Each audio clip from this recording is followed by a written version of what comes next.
Good afternoon, everyone.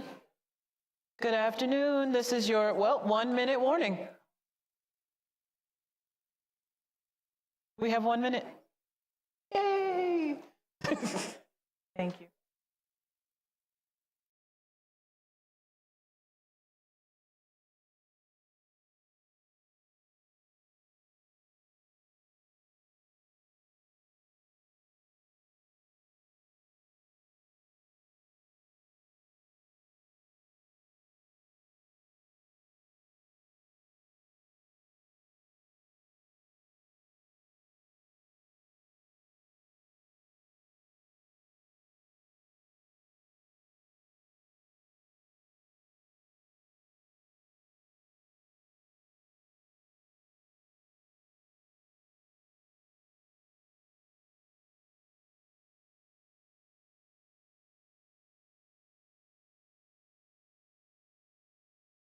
Well, good afternoon, everyone. How we doing?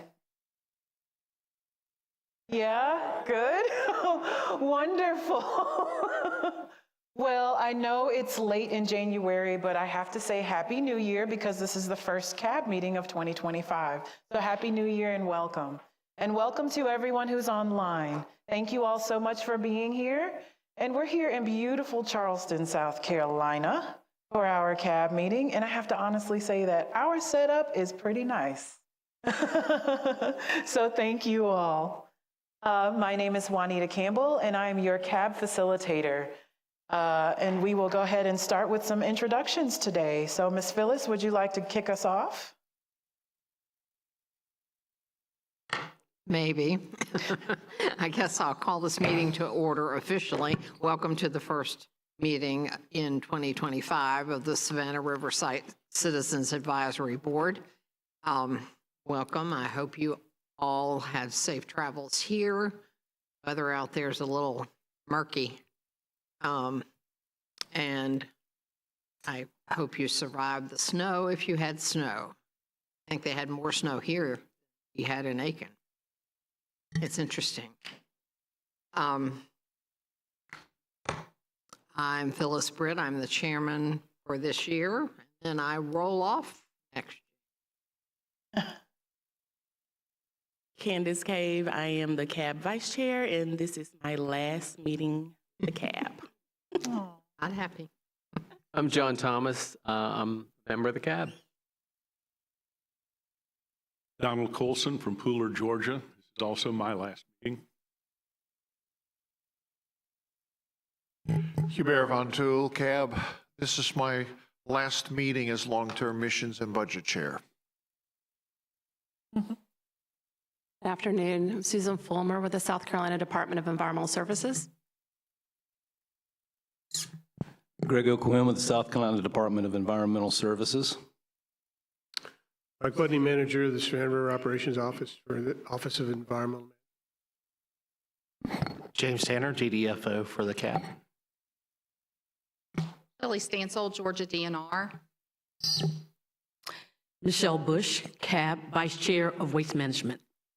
Sade Shofadia, CAB, Chair of A&O Committee. Scott McKay, CAB member. Marty Ball, CAB member. Welcome to Charleston. Well, again, thank you all so much. So we have kind of a short agenda today.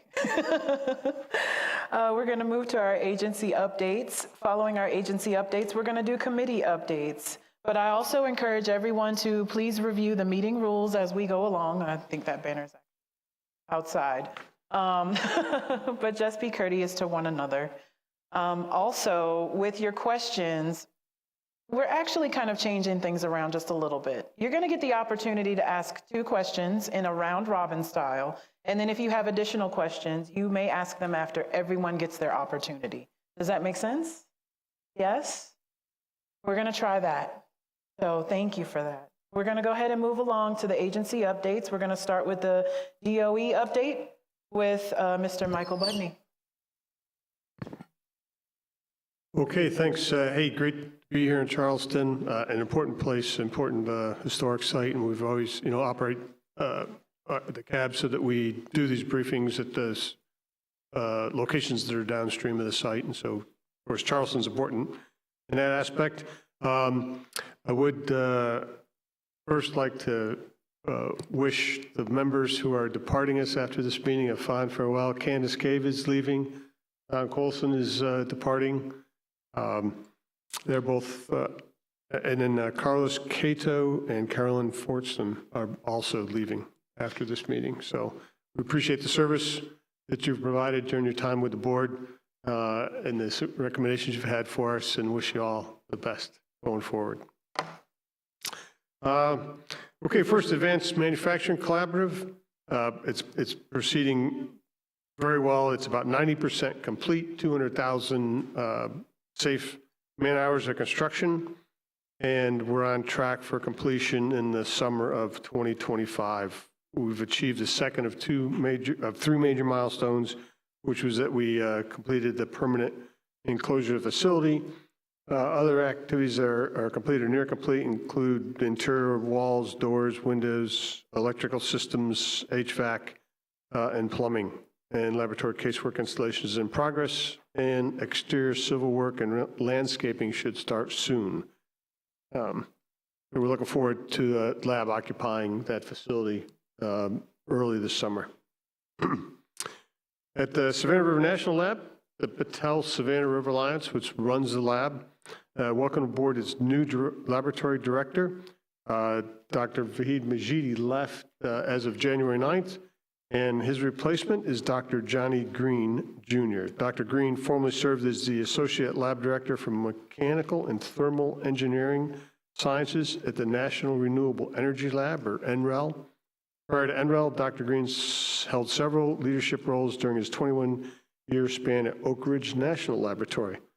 He has a bachelor's degree in mechanical engineering from the University of Memphis and his master's and doctorate in mechanical engineering from the Georgia Institute of Technology. On budget, of course, we're still under a continuing resolution for fiscal year 25 that I think is scheduled to run through March 20th. And you'll hear more about our priorities for FY25 tomorrow. As you know, landlord transition occurred 1 October as we were starting our recovery from Hurricane Helene. And I'll give you a short brief on that in just a few minutes. In nuclear materials, the L area continues to receive spent nuclear fuel from domestic research reactors. H. Canyon continues to make progress on our accelerated basin de-inventory program. We've initiated dissolutions for the first batch of that ABD material. We plan to do 3 of those this year. In addition, we're also operating the electrolytic dissolver to execute the fast critical assembly mission.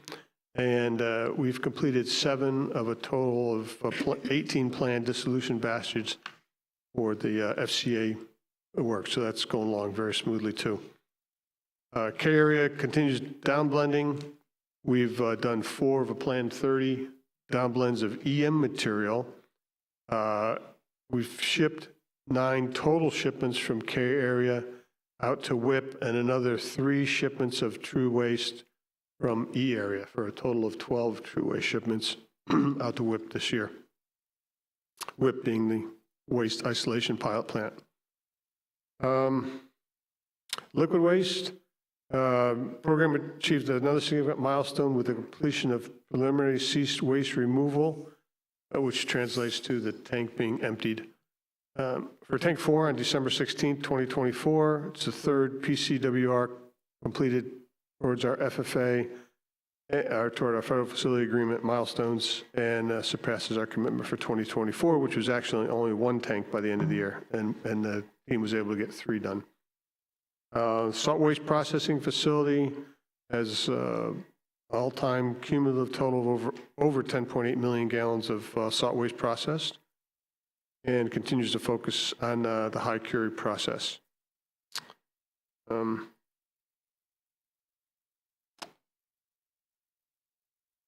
So with PCWR now complete for tanks 4, 9, and 10, those tanks are being ready for operational closure.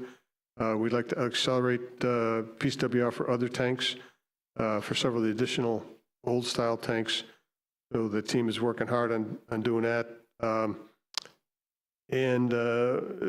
Utilizing drones instead of tethered magnetic crawlers, they continue to facilitate improved efficiency in performing tank inspections for both the tank interior and annulus. Drone inspection flights have established a greater visibility and allowed for 100% complete annulus inspection when compared to what was possible with the tethered magnetic crawlers. And in the tank farm, work continues on 19 tanks that are in various stages of design, construction, water removal, or heel removal.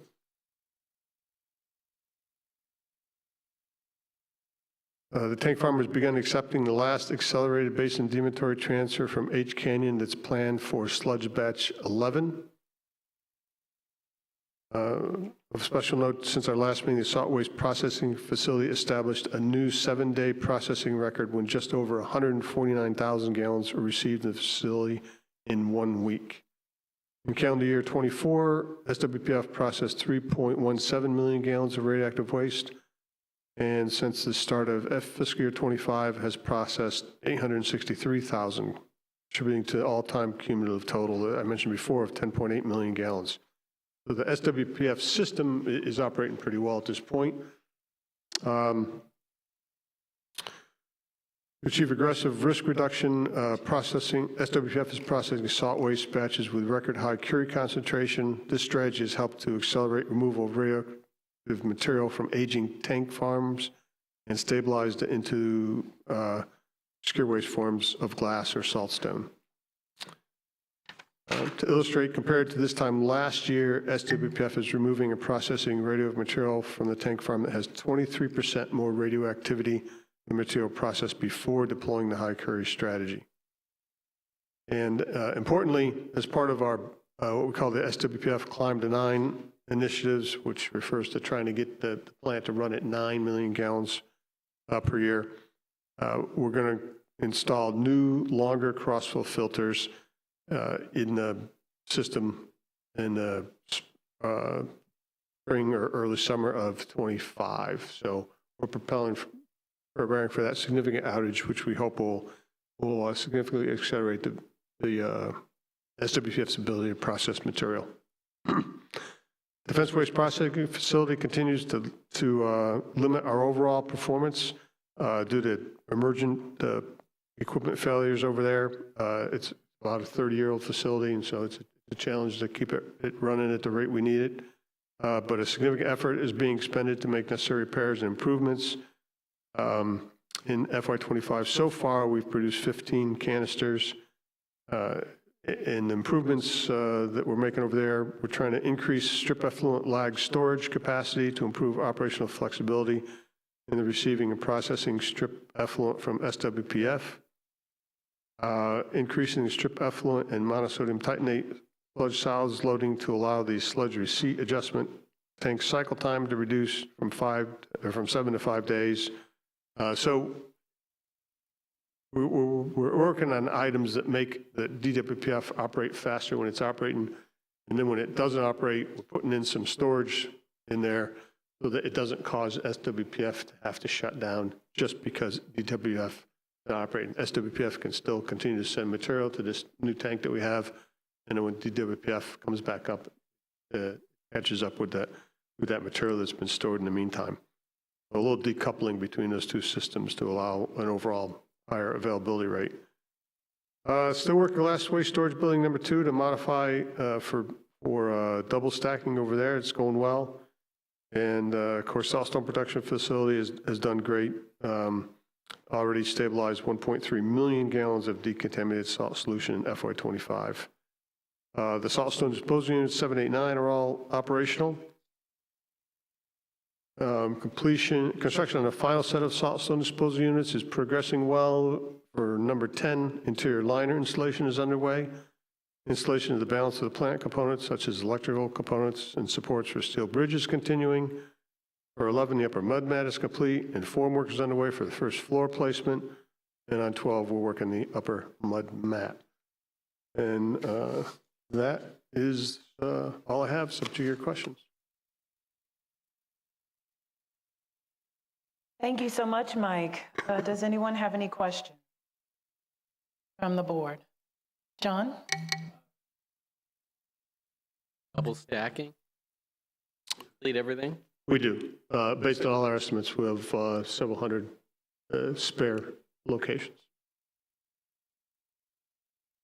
Mike, will you please repeat? I know that you mentioned like the goal for climb to 9. Where are we now? Currently, the system operates pretty consistently. When SWPF is up and running, it'll operate at a 6 million gallon per year instantaneous rate. We need to get it up to a 9 million gallon per year rate to make our overall goals to operate going forward. We have some years where we need to process, for the year, we need to process a little bit over 8 million gallons a year to meet our objectives. So therefore, the system has to be able to process higher than that because you always have downtime. So we need to get the system to run up at about 9 million gallons per year. There's been like, I'm curious about like what has been the incremental increases year after year, getting closer. Yeah, so when we first started up, first got the hot ops, we were probably operating somewhere between, the system would run somewhere between 2 and 3 million gallons a year rate. We're up to, we've incrementally progressed up to where we can operate at 6 million gallons per year. So now we need these cross-flow filters larger because one of the significant things that slows us down is we have to stop to clean the filters that we have now. So these new filters, instead of being 10 feet long, which is the current ones, the new ones are going to be 16 feet long, and we put extra tubes in them, so it gives us about a 200% increase in the surface area in the filter for the material to run through. So we believe that's going to give us the increase that we're looking for. Essentially, it'll allow the filters to run a lot longer before we need to clean them. So overall, the production rate should go up at that point. Thank you. All right. Candace? Candace Cave Cab, did the recent weather events, including Helene, impact operations at all? Well, Helene shut us down for about a week, really. But then the team was able to get right back up. But it didn't affect the facility so much, just we couldn't get people on and off the site due to all the trees down on the road. We did shut this site down for just one day for the snow, but we were back up in another day, so not a big impact, really. All right. Any more questions? Board? Thank you. We'll go to our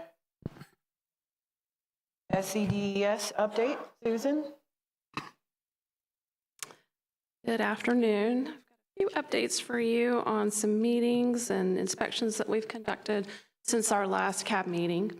In December, ES management attended the intergovernmental meeting with Department of Energy, and that is a meeting that engages folks from throughout the country, different states, different DOE sites, through a variety of intergovernmental working groups with DOE. So we had representatives for the State and Tribal Government Working Group, the National Governors Association Federal Facility Task Force, and the Environmental Council of States Federal Facilities Forum. So we had probably, I think, 4 folks from our agency attend that intergovernmental meeting, and it's a great opportunity for us to engage not just with the site, but headquarters DOE folks, and as well as other states and tribes that have DOE sites there as well. We've also had kicking off the year, we started with a core team refresher and an overview workshop for the deactivation and decommissioning process. So that D&D process workshop was a new addition that we've come up with, and that was by EPA and state requests for DOE to put that together. So it was just an opportunity for our core team to get together and kind of refresh the process and make sure we've got some new folks that have been joining our teams and some old folks as well, and just make sure we're all still familiar with our core team process. And that's a great a very effective process that we've been using for a number of years, and it's how we work our sites through the various operable units through the CERCLA Superfund process and ensure that all of the comments and issues are addressed through that process. So it was a good way to start the year. Another meeting that we've had, it was just last week, was the DES participated in a GAO, Government Accountability Office interview, and that was for soil remediation and legacy landfill cleanup efforts at SRS. So we appreciated the opportunity to speak with the GAO folks and give our thoughts on how the soil and legacy landfill cleanup work is going at the site. Some inspections that we've conducted since the last CAB meeting. We do monthly inspections of the saltstone facilities and monthly ambient stream monitoring. We've also conducted quarterly solid waste inspections during that time frame. And then on documents, the 5-year review for native soil covers was recently signed by EPA, so that was the last signature in the queue. It starts with DOE, then it comes to us, and then it goes to EPA. And so now that it's been signed by all 3 parties, that document is available to the public. And we're getting ready to start on the 5-year review for groundwater operable units as well. So that'll be the next one that will be signed by this time next year. And Mr. Bedney mentioned the preliminary cease waste removal milestone that was reached in December for Tank 4. So we were happy to meet with them and go through that information and concur that preliminary cease waste removal had been met. So we're looking forward to the next one. That one was ahead of schedule, which is always good news for us. Any questions for me? Questions from the board? John? John Thomas, CAB. The soil and legacy landfill updates, was there any, what did you learn during? So it was really GAO asking our opinion on how that work is going, asking what information, maybe if we felt like we were missing anything, any successes that we could highlight, or opportunities for improvement. So it's just kind of progressing along? It is. Yeah. So yeah, we highlighted our core team process and a lot of the other successful ventures of the site.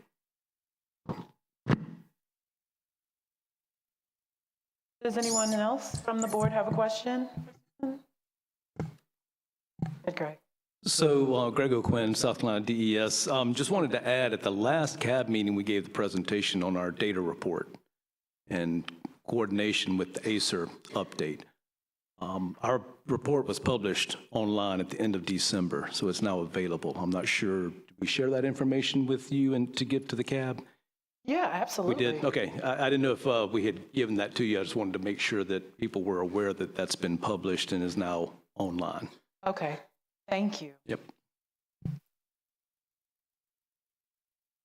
All righty.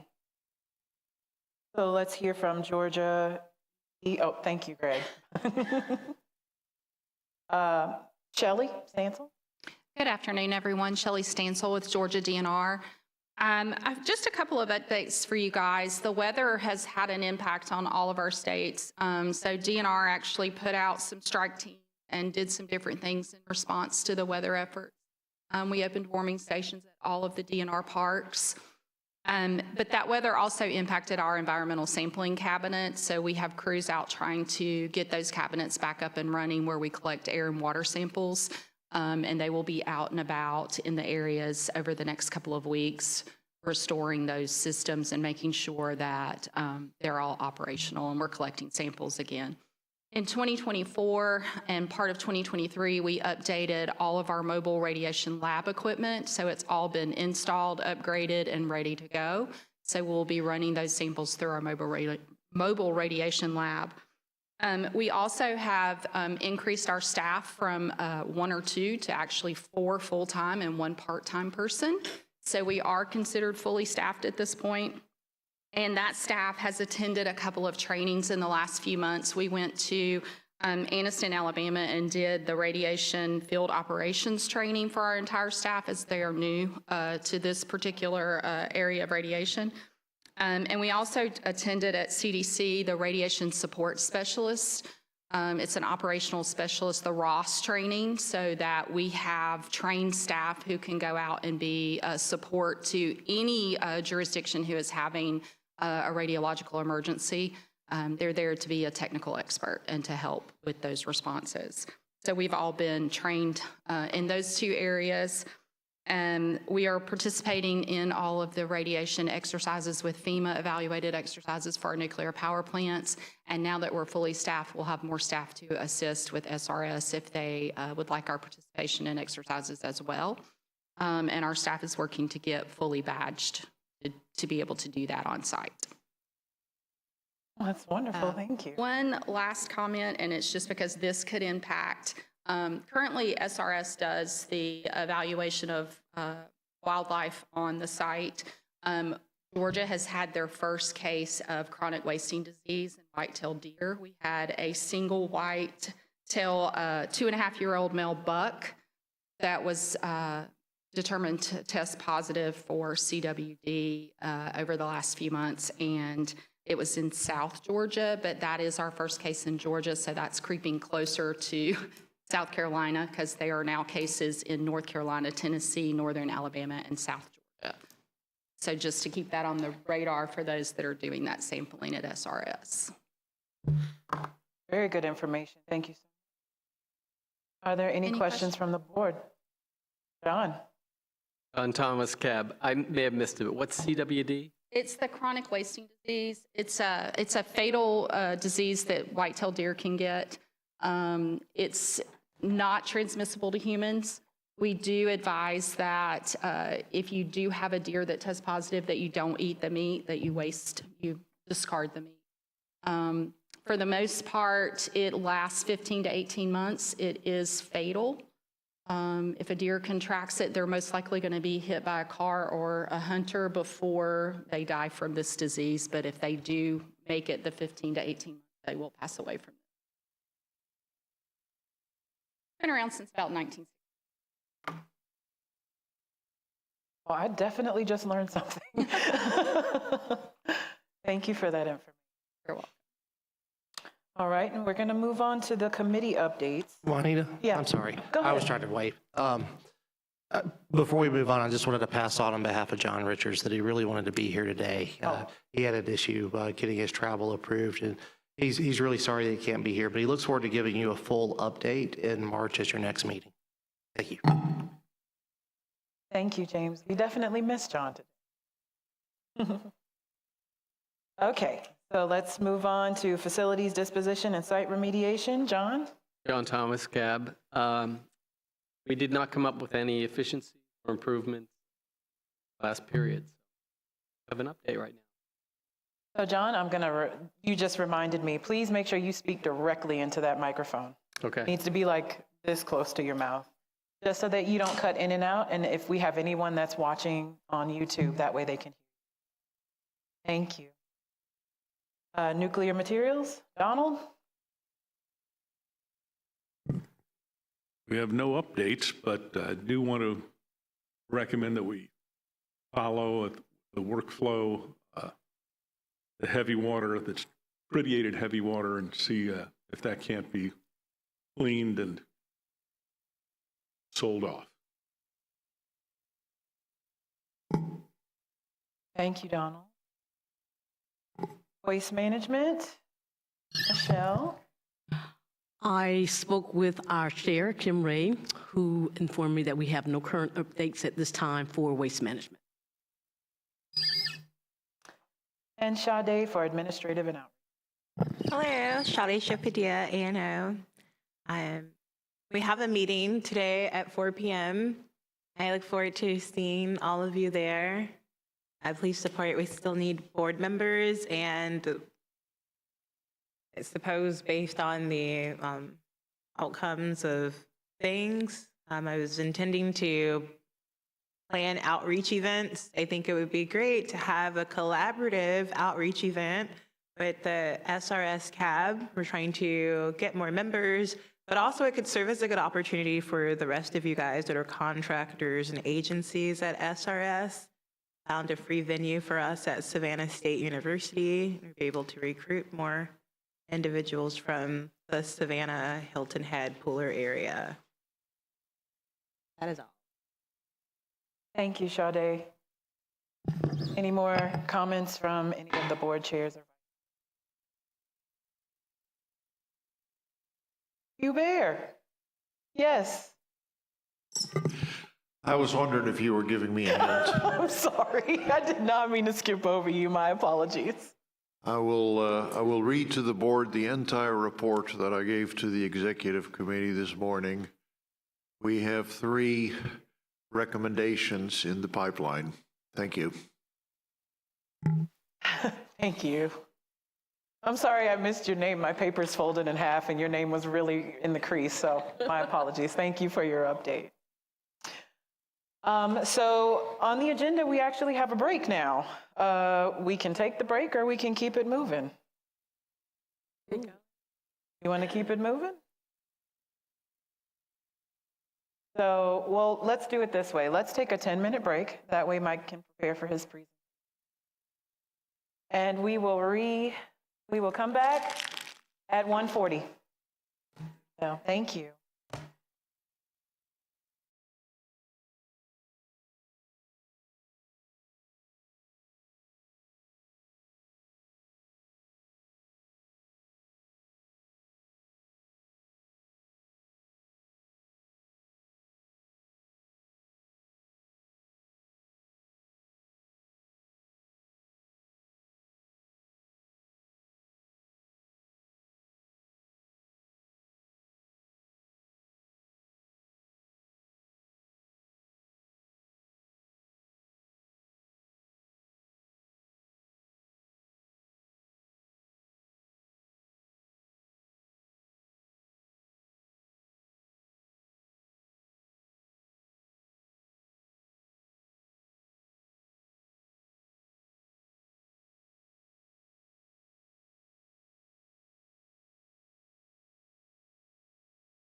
I said we were going to come back at 1:40. Some of us did, actually. Let's see if we can get everybody back in the room, and then we'll get started. So 1 minute.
Welcome back. We are going to get started by hearing the post-transition update from Mr. Mike Budney. All right, I don't know what I did after almost 8 years here, suddenly, 7 years, I guess, end up actually having to give a brief myself, Juanita. I don't think I've ever done that before, but okay. So you asked for a quick update on where we are in transition, so we'll go over that. So as you know, we worked starting quite some time ago to develop, along with NNSA, a method to transition these 4 main responsibilities from EM to NNSA. So the management operations contract, so they now have they're going to take over the lead for that contract, but we still share that contract. So we have work on that contract. The Proforce contract, so all the security contract, the entire K area complex, except that we still fund 1 shift of operators over there in 1 glove box. And then most of the standard environmental permits and agreements, except not the federal facility agreement, not the stuff that affects liquid waste, but the standard industrial kind of permits that are throughout the rest of the site. All those things, responsibility management of those functions transferred from EM to NNSA. So we had to come up with a detailed plan of action milestones to execute that. And then we were required to do it by October 1st of 2024, regardless of weather conditions, which happened to be different than we'd planned on. Oh, how did we go right to the end? How about that? Yeah. So those are the milestones. We hit all the milestones. We did it exactly in the time we thought we were going to do it. And now we're in the blue box here above second quarter 25. We do have a CR in place. And so what we had to do for the CR was we had 85 positions, federal positions that had to move over to NNSA. We did that, but they're on detail because the funding is still aligned with EM because we're on the CR. So we're still paying the salaries for those folks, but they've been detailed to work for NNSA. There are I think about 30 of those positions were actually vacancies. So about 55 actual people went over to work in NNSA. And so we're keeping track of all the transition activities and working out some of the fine-tuning some of the things, the support that goes back and forth between the two organizations now that we've got over there. In terms of the workforce, everybody's retained, all the incumbent positions, all those folks kept their jobs. We had to have staffing plans for both EM and NSA, and so we've reorganized our operation in accordance with that staffing. So basically, our Office of Quality and Safety went over almost total to NNSA, as did our common infrastructure, the folks who took care of infrastructure. All that stuff went over there. So that was 2 out of 3 offices in the assistant manager for infrastructure, environmental stewardship. 2 of the 3 offices went over there. What we retained there under that was all our work for area closure, groundwater and soil remediation remained with us. Plus about 4 people from OSQA, some system experts, because we still have to do assessment plans for safety and quality and other things. And so we had to keep back a couple system experts to write those plans for us to decide where we had to do assessments. And then we provide those over and request the support to execute them from NNSA. As I said, the vacancies went over there.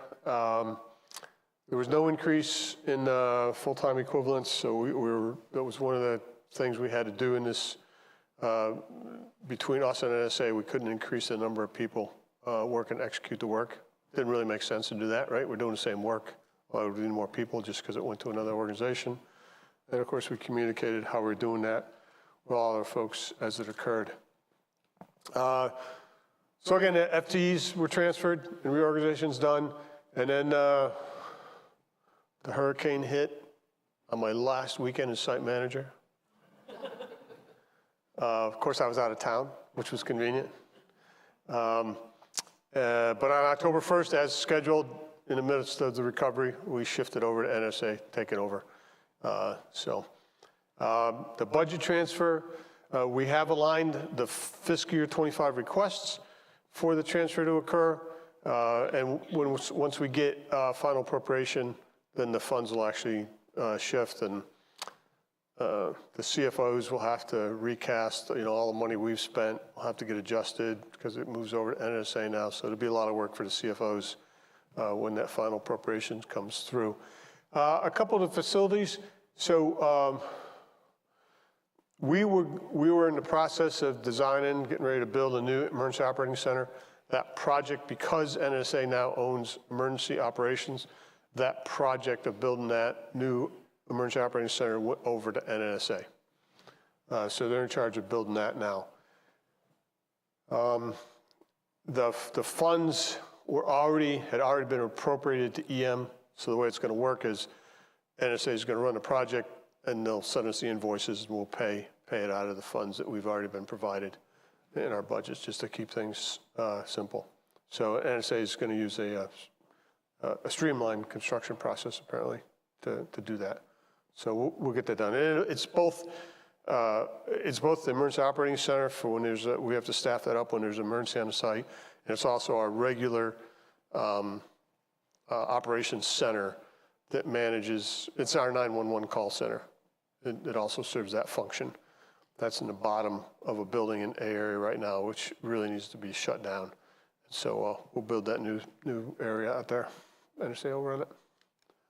So, we're fine tuning a little stuff on support back and forth. Fine tuning some things about, how we're managing the federal staff because they are on detail. And so our folks, they work for NSA, but our supervisors still have to approve their hours. So that, it gets a little complex back and forth, making sure we understand what's going on. But generally, we're working out pretty well, the transfer. They still do have all those vacancies, which makes it tough a little bit. People got a lot of work to do because we do have all those vacancies. So we'll see how that plays out as we go forward and when the 25 budget gets resolved. So any questions? Thank you, Mike. Now we'll take questions from the board. Sade. Hello, Shadi Shofadia, SRS Cab. I was curious about, within the transition, you mentioned that everyone was retained for the most part and vacancies are still the same. Is everyone still within the same role or has there been new assignments? And where are you going? What is your new role?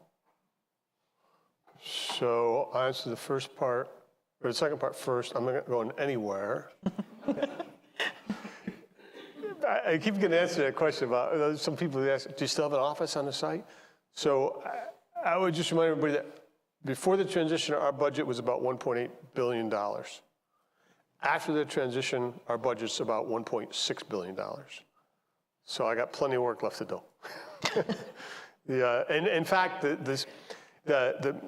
what we transitioned over to NSA are sometimes we call them landlord functions. You might tell them hotel services, but it's all the base operating stuff. The roads, the sewer system, the water, electricity distribution, all that kind of stuff that serves everybody. So what we retained was all the stuff inside our program line. So all the liquid waste mission retained with us and all the nuclear materials stuff. So the best way to kind of think about it is, every city has a mayor who works on getting resources and setting policy, that kind of stuff, which is kind of what I did. And then they have a city manager who actually manages the work and gets it done. And that's what the contractor does. So the people doing the real work on all those things are the same people today that they were when it fell under me. Just I was responsible for it in the end. So the biggest change is when we had the snowstorm, I wasn't the guy who decided whether the site stayed open or not. That was Michaelis over on the other side. So really, it really hasn't changed what I do day to day at all. None of the EM folks have changed jobs. NSA has a different lineup, and I can't speak to exactly what the folks that transitioned over there, whether they're doing exactly the same thing as they were or not, or previously or not. We could get somebody from NSA to tell you where they stand in that, but I don't have that information. Thank you. That was kind of one question. The second question would be, what is your plan of action for the vacancies? Oh, those 30 vacancies, they're not mine now. They're NSA's vacancies. So I don't have a plan for that. Yeah. We have enough of our own vacancies. But as you know, there's a federal hiring freeze right now with the transition of the administration. So we'll just stand by for further information on that when it comes up, and then we'll go through our normal process for hiring people. We prioritize the jobs that we need to fill first. The HR system, has a certain capacity that they can handle of putting those requisitions in when they're able to do it. So we work that all the time on keeping the priorities right on who we're hiring. So when we get authority to go back and do that, then we will to fill in where we need, you know. Okay. Thank you. All right, Hubert. Bear Von Tool, cab. Mike, I'm going to follow Chardet's example and ask you a compound question. Does EM have any role in monitoring NNSA activities that might have an environmental impact? And if not, who is? No, we don't monitor their activities that have an environmental impact.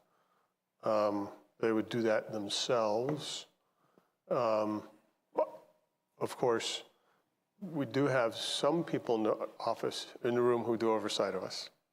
So that would be our state regulators would monitor all that stuff. They're the ones who approve all the permits. And I think Susan can tell you what they do for oversight of those kind of things. But yeah, it's really the state and the EPA. Do you have something on it, Susan?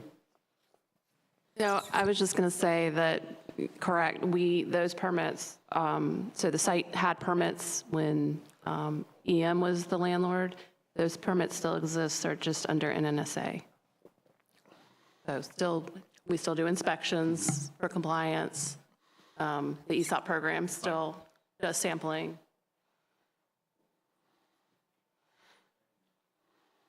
Does that answer your question, Hubert? Donald?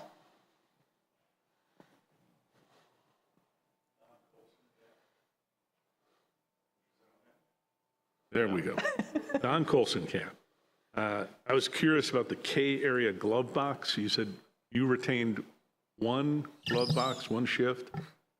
Are the other glove boxes continuing to function, doing the same thing they did before, or and what is the EM glove box doing? Okay, so there is only one glove box in K area right now. NSA's got a project to put 3 more in there. So we have only ever been funded to run one shift in that glove box, and it does down blends of the excess plutonium and also some destructive disassemblies of some of the cans to make, you know, we do a surveillance project to make sure they're operating per their design. Thank you. Yeah, so then when NSA gets the other 3 in there, they'll run all the other shifts for all those 3 glove boxes plus any additional shifts on the glove box that is in place at the moment. And Phyllis. Phyllis Britt, Cab. My question is mainly a housekeeping question because this is the way my brain works. On slide 4. Go back to 4. There's 5, okay, 4. That one, Yeah. yes. You have very carefully matched up explanations with every one of the things on the circle, except the blue one on the right. What is that?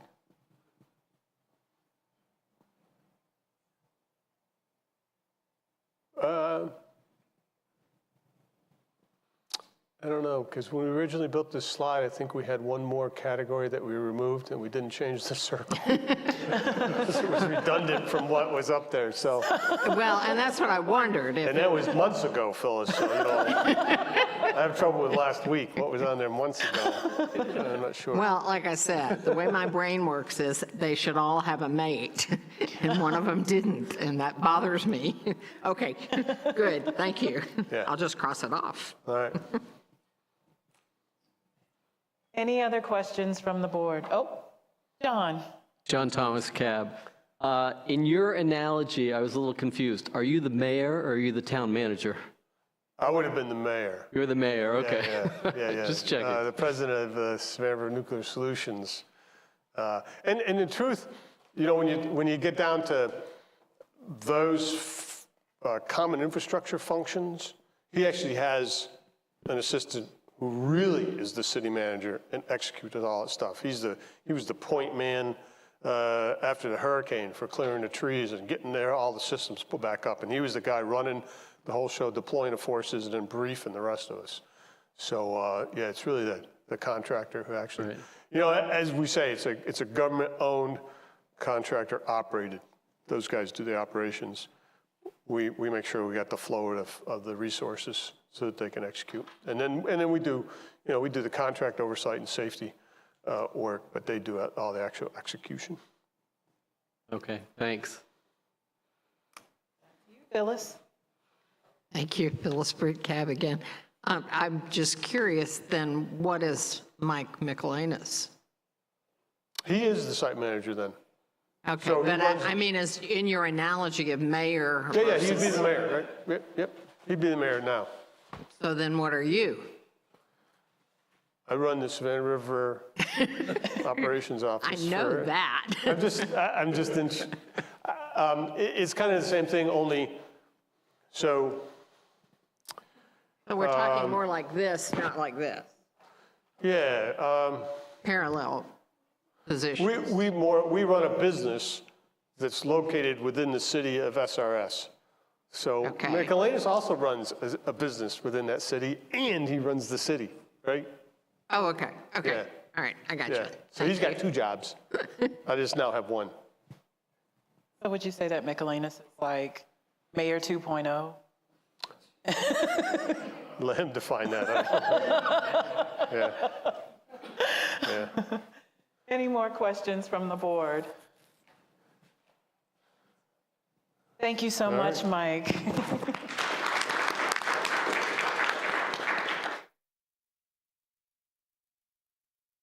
All right, we are moving right along to board business. Any comments from the board on board business? Phyllis, Candace?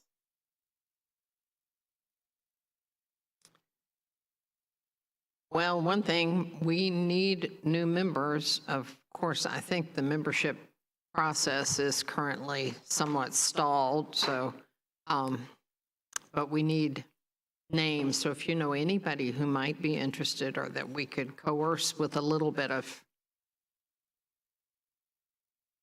elbow, you know, bending,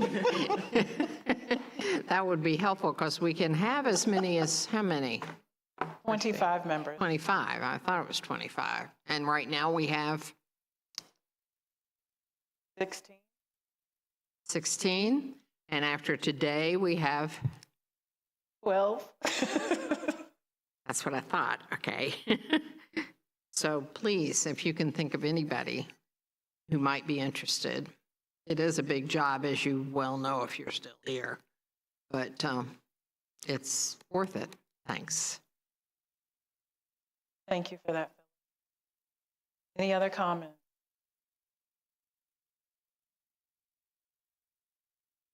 No? Yes, I have a comment.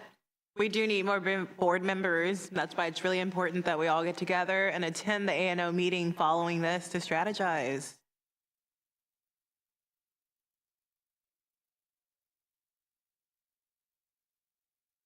All right, at this point, there are any comments from the public?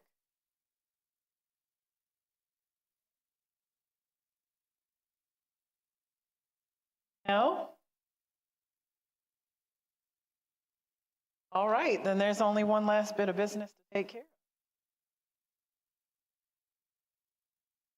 As usual, I'm not going to gavel this out because we are not adjourned until tomorrow afternoon. We will just suspend operation until tomorrow morning at 8:30 is gathering and 9 o'clock we start. Correct. Thank you. Thank you, everyone. Have a wonderful afternoon. Safe in the weather. If it's still raining outside, get out there, enjoy some sights.